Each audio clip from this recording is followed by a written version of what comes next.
ছাত্র নেতাদের অনুরোধ করছি, মাদক যারা খায়, মাদক যারা বিক্রি করে, তাদের জন্য ছাত্রদের নেতৃত্ব হারাম। ঠিক আছে, রাজি আছেন তো আপনারা?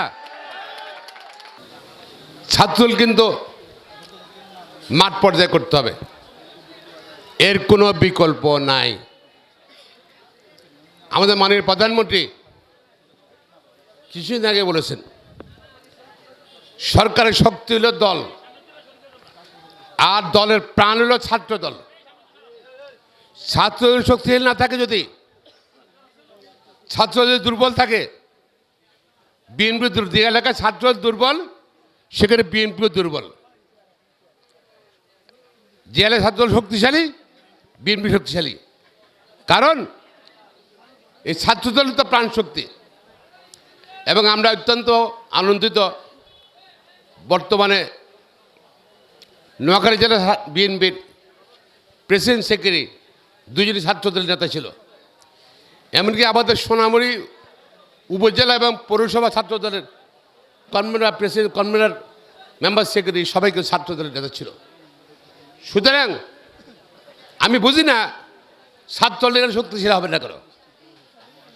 তবে 17 বছর সাংগঠনিকভাবে আন্দোলন করাতে গিয়ে ভালোভাবে সাংগঠনিক কাজকর্ম করা যায়নি। এখন সময় আসছে সংগঠন করতে হবে।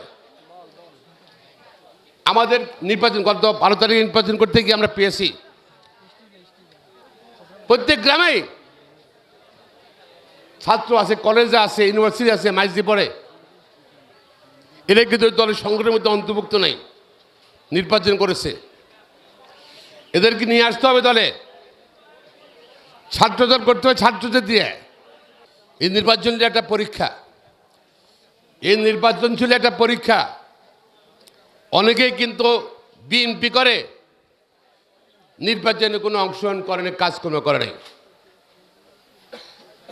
তাদেরকে আমার বিএনপি কোনো নেতৃত্ব দরকার নেই, কোনো তাদের রাখা যাবে না কোনো অবস্থা নেই। আগে একটা সংগঠন ভয়ে ছাত্রলীগের নেতা গেছিল, গুপ্ত সংগঠন, গুপ্ত। তারা পরবর্তী ছাত্র জনতা 24 আন্দোলনের পরে হঠাৎ করে বলল, না আমি তো ছাত্রলীগ না, আমি তো অমুক দল, শিবির নাকি। হ্যাঁ, এখন আমার দলের মধ্যে কিছু কিছু লোক আছে, গুপ্ত আছে, 2-4 জন আছে, হয়তো শিবির টিবির করে 2-4 জন আছে। এমনি দেখা যায় আমরা বিএনপি করি। নির্বাচন তাদের পরীক্ষা হয়ে গেছে, ওদেরকে কোনো নেতৃত্ব দেওয়া যাবে না। সত্যিকার পরীক্ষিত কর্মীদেরকে নেতৃত্ব আনতে হবে।